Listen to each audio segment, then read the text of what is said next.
Yeah, mo kí gbogbo ojú tó ń wò mí àti gbogbo etí tó ń gbọ́ mi. Mo kí yín ní kí ọlá, mo kí yín ní ti kí iyì, mo kí yín ní kí ẹ̀yẹ, mo kí gbogbo yín o.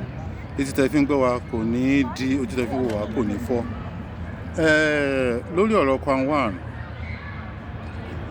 àkọ́kọ́ náà mi ò tẹ̀ fẹ́ sọ̀rọ̀ sínú ọbẹ̀. Mo á rí i pé social media ó ti mú gbogbo àdàbí family pé bí ta ti lè bàbá ṣe mọ̀ ń lò sí ní ṣá. Bàbá lè gbára wa níyànjú déédéé tó bá dẹ̀ pé òdìkejì náà déédéé. Alhaji K1 the ultimate Kwam 1. Bàbá ilẹ̀ ń yọ̀ dẹ́dẹ́ bìràwọ̀. Ilẹ̀ ń yọ̀. Ìjímèrè ṣọ́gígùn kó má bàa gùn gé alájì. Alágẹmọ tó ń yọ́lẹ̀ tẹ̀ ikú ń pa campus bọ́ sí ọ̀pọ̀lọ́ tó ń janra ẹ̀ mọ́lẹ̀. K1 the ultimate ibi tí agbára ẹnìkan parí sí ibẹ̀ ní tẹlòmíì ti bẹ̀rẹ̀ o and vice versa. Gbogbo alárí nǹkan tó ń ṣẹlẹ̀ wá tiẹ̀ ṣe wà nínú celebration galore pẹ̀lú àwọn ọmọ tàjọ ń ṣiṣẹ́ tàjọ ń ṣe gbogbo ẹ̀. A máa ń fira wa pa pé àwọn akíní WAFCON tá a gbà tí àwọn Falcons tó ń win fún wa, Super Falcons. A sì ń celebrate yẹn lọ́wọ́, tá a sì ń fi àwọn èèyàn pa àti D-Tigress náà, African Basketball Championship tó ń win. A sì ń fa àwọn èèyàn pa yẹn láwa, ìyẹn là ń ṣe lọ́wọ́. Tá a mọ̀ pé trend èmi tún máa ṣẹlẹ̀. Kò pẹ́ làwọn èèyàn bẹ̀rẹ̀ sí fi wá ṣe ẹ̀yẹ pé ká wo pé a ti ní Superman ní Nàìjíríà tó ń try láti fọwọ́ dá plane dúró. Alhaji K1 the ultimate. Gbogbo àwa tá bá lọ school tó bá ti pẹ́ díẹ̀ bí 40 years ago or so, bóyá primary school or so, a máa rántí ìtàn yìí tí mo fẹ́ sọ yìí. Ìtàn apẹja kan àti ẹja tó ń pè ní ọmọ ọlọ́ṣà. The story I want to use as an illustration to draw similarity to what happened to Wasiu Ayinde, and for him or any one of us to make it applicable so that we know how to live our life. You know, you can't have it all. I'm going to tell a story about a fish and a fisherman. The fisherman went to a river one day to catch a fish, and he was lucky to catch just a fish. I won't say unlucky, because that fish he caught meant a lot for him. The fish the fisherman caught that day meant a lot to him. Why? Because that fish was a mystical fish. The fisherman succeeded in catching this fish, and the fish began to plead. "Oh, fisherman, please, don't kill me, don't take me home. Throw me back to the river. I will do whatever you ask. Anything you want, I will do for you." Then the fisherman consented, and he said, "What are you going to do?" He said, I'm going to bless you. Whatever you want me to do for you, I will do it. You just have to come to the river and mention my name." Then the fisherman asked, "What's your name?" And the fish said, "My name is Omolosha." So the fisherman threw the fish back into the river, and after that, the fish came back to the surface of the water to appreciate and thank the fisherman a lot. And the following day, the fisherman went back to the river, and he began to sing a song that was taught by that he was taught. He was taught the song by the fish, and he began to sing, "Omolosha mo today, jalolo jalolo, Omolosha mo today, jalolo." That was the fisherman singing. The name of the fish is Omolosha, and he began to sing, "Omolosha mo today, jalolo jalolo, Omolosha mo today, jalolo jalolo, ni wa bere ohun tí mo fẹ́, jalolo jalolo." He said, I'm back, Omolosha. You asked me to come here and demand whatever I want.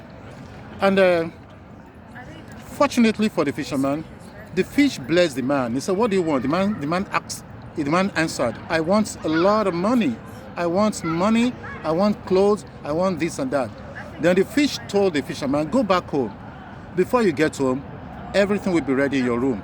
And it was exactly as the fish said. The fisherman met a lot of riches, a lot of money, gold, silver, everything, treasures in his home. In a nutshell, the fisherman became very, very rich. He became stinkily rich. And he was not contented. The fisherman was never contented. The following week, he went to the river and demanded another thing from the fish. The fish did it. He demanded many things: landed property, everything, women, beautiful women. The fish provided. The fish provided for the fisherman. After that, another week, the fisherman went back to the river and he began to sing, Ọmọ ọlọ́ṣà mo ti dé, jalolo jalolo ní wá bèrè ohun tí mo fẹ́, jalolo jalolo. Mo ti dé mo wá bèrè ohun tí mo fẹ́, jalolo jalolo. Mo fẹ́ di olú ayé ọba ńlá. Mo fẹ́ máa pàṣẹ káàkiri gbogbo àgbáyé, jalolo jalolo. Mo fẹ́ di olú ayé ọlọ́run ńlá, jalolo jalolo. Do you know what the fisherman was demanding? He was demanding from the fish that he wanted the fish to use his power to make him God. He wanted to become the Lord of the universe, the God, the King, the God of the world, the God of the universe. And the fish did not comply with him. The fish replied, this is a taboo. You have demanded for something that is beyond my capacity. I'm not capable of doing this. I cannot make you God. Only God, there is only one God. That is the God, that is everlasting Father. The God who rules in heaven and sees the end from the beginning. The omniscience, omnipotent, omnipresent. The God who is highly magnanimous. That's the God that is the most supreme being. And he has no contemporary. So, the fisherman said, this is a taboo. You have demanded that you want to be a God. It's a taboo. And any day you violate the rule, any day you commit a taboo, you will be sent back to your old life. And the fish caused the fisherman, said, you have demanded that you wanted to become God. It's highly impossible. Therefore, go back to your former status, the poor status. And the fisherman and the fish went back to the river and appeared no more to the fisherman. And the fisherman became poor forever. That is exactly what happened to Kwam 1. But I'm praying that his case, he will still have remedy, provided he's able to call back his senses, his thinking faculty. If he's able to rejuvenate, to resuscitate his thinking faculty. Yeah, the negative things that happen to the fisherman will not happen to Kwam 1. But if Wasiu Kwam 1 continues like this, obviously, no doubt, very soon, it's going to meet his Waterloo. It's going to meet his Waterloo. In Timoso, gbogbo ala rántí ìtàn ọmọ ọlọ́jà mo tún dé àbí apẹja tọlọ́ṣà wá ń bèrè ohun kankan nígbà tó mú ẹja tán tó lọ pẹja tó ra ẹja mú tẹja wá bẹ̀ pé kó má pa òun kó tó àwọn padà sódò. Ó ṣe bẹ́ẹ̀, ẹja yẹn wá bless ẹ̀. Ó lówó, ó ní gbogbo ẹ̀, ó lọ́rọ̀, ó láya, ó ní gbogbo ẹ̀, ṣùgbọ́n kò tẹ́ lọ́rùn. Ó tún ní pé òun fẹ́ di olú ayé tó wọn máa pàṣẹ. Òun ló ṣẹlẹ̀ sí Kwam 1. Ẹ bá Kwam 1 sọ̀rọ̀. Ó ti pẹ́ tèmi ti rí kíní yẹn lórí Kwam 1. Ọlọ́run bá ń gbọ́. Àtijọ́ tó ti dìde tó ti nàró mọ́ ọ̀ní ìrìnsà ni mo ti sọ pé àṣàsí àwọn àfáà yẹn máa ẹ̀ṣẹ̀ wọlé sí Kwam 1 lára. Èèwọ̀ ni ẹnìkan ìrí orí adé fín kó gbé ni láíláí. Èèwọ̀ ni ó yẹ̀yẹ́ onírìṣà ní gbangba, ṣùgbọ́n àwọn alálẹ̀ wá yẹ̀yẹ́ òun ní gbogbo àgbáyé. Bó ṣe rí nìyẹn. Well, èmi ò mọ o in tí Wasiu ṣe fún onírìṣà lọ́kọ́ nawọ́ sí Wasiu, which is wrong. Mo ti kọ́kọ́ ṣe fídíò kan tẹ́lẹ̀ bẹ̀ táwọn èèyàn ní kí n má release fídíò yẹn. Mo ti ẹ̀ tún dá wákà mẹ́rin tí mo ra lu kinní kan pé ẹ̀rù ọba ni mo bà, ọba tó dìdìdìdìdìdìdìdìdì gbẹ̀gbẹ̀dí. You know, wọ́n ní kí n má release ẹ̀.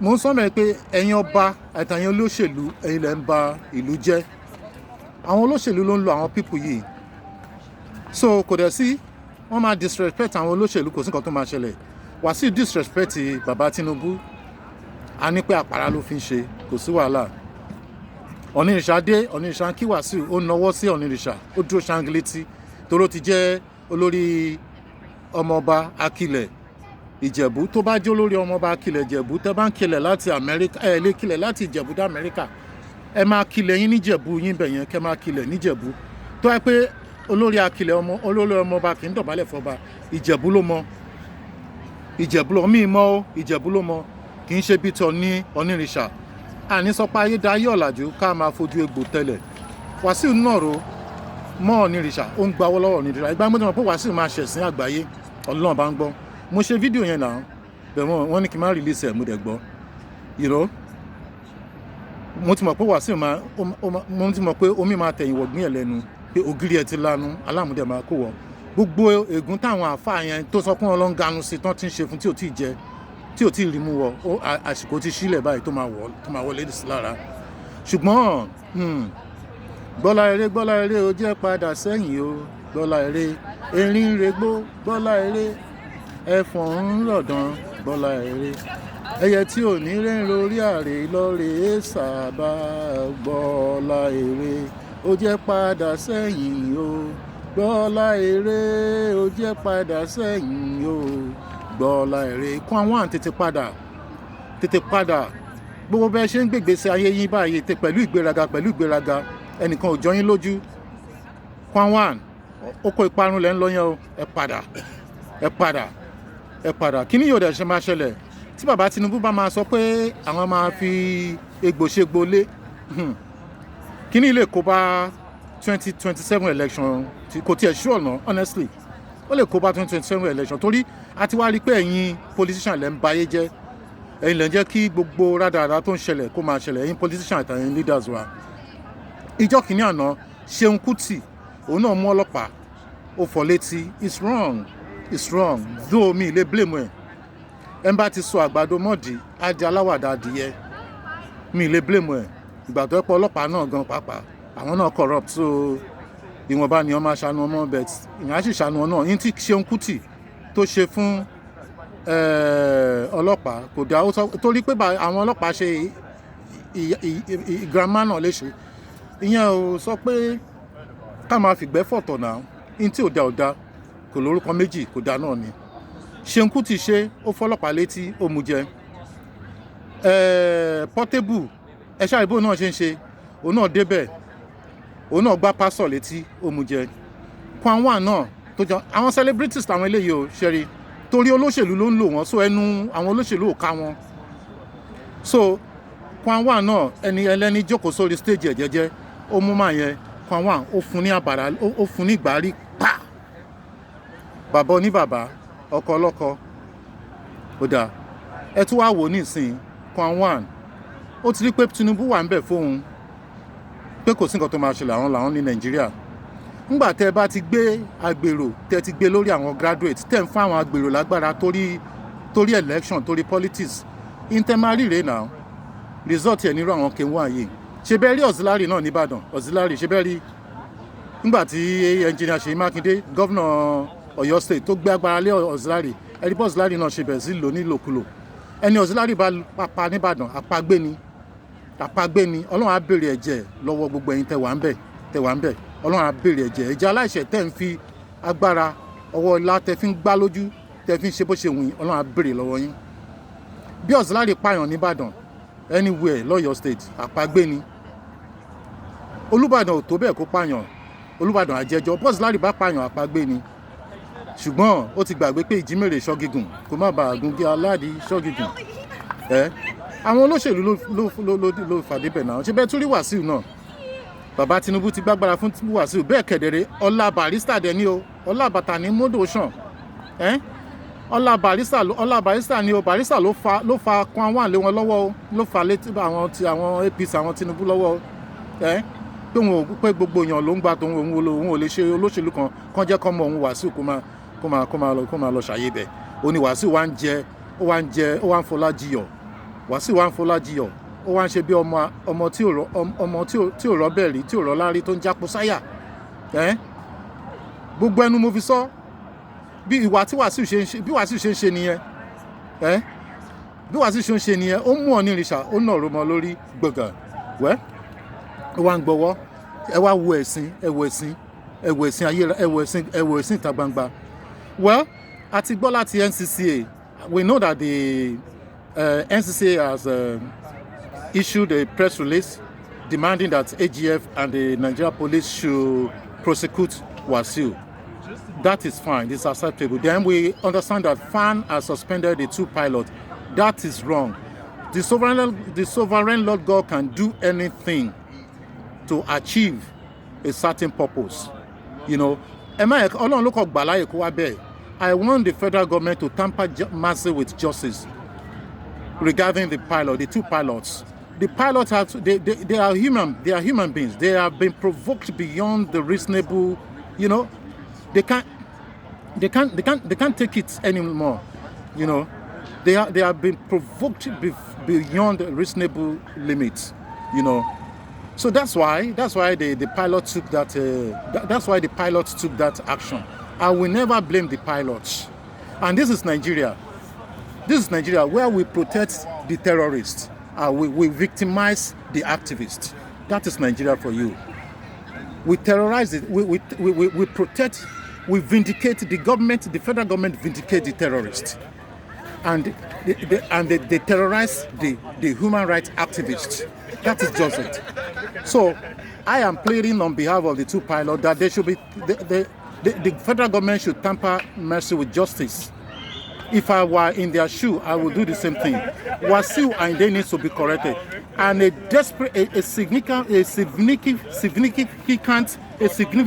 action needs to be taken, you know, to serve as a deterrent to others. These ugly incidents should not continue. It's a monumental embarrassment. It's a global embarrassment. When have you become a Superman that you are trying to stop the aeroplane with your bare hand? That is foolishness. That is madness. And Wasiu Ayinde is doing all this shit because he has people backing him up. That's what we are saying. Ìyànjọ Metallica. Rí tí kìnìún bá ń pọ Metallica nísìnyí ní Nàìjíríà tí kìnìún bá ń pọ Metallica wọ́n ní ọ̀ràn ló ń dá. Bẹ́ẹ̀ tó bá dọ̀rọ̀ ọ̀rọ̀ ọmọ olówó wọ́n ní èèmọ̀ wọ̀lú. And I'm demanding that the security outfit should be scrutinized. The security guard, all the securities on the runway should be arrested. You don't have to deal with people with privilege. Wasiu Ayinde is a citizen like us, like any other person. Why are you giving preferential treatment to him? He should be prosecuted. We should be bundled. You can't try that in America. You can't try that in UK. You can't try that in Canada. You can't try that. That's why they are regarding us. They are relating to us as monkeys. Are we not behaving like monkeys? Huh? Why táwọn securities here tó wọ́n fi lè bundle Wasiu kúrò ńbẹ̀ yẹn? Mo wí ìtàn mo ṣe ẹnu po. Ṣùgbọ́n Wasiu dẹ́ẹ̀dẹ́ mìíràn ọ́. Ìjímèrè ṣọ́gígùn kò má bàa gúngẹ́ aládìí ṣọ́gígùn.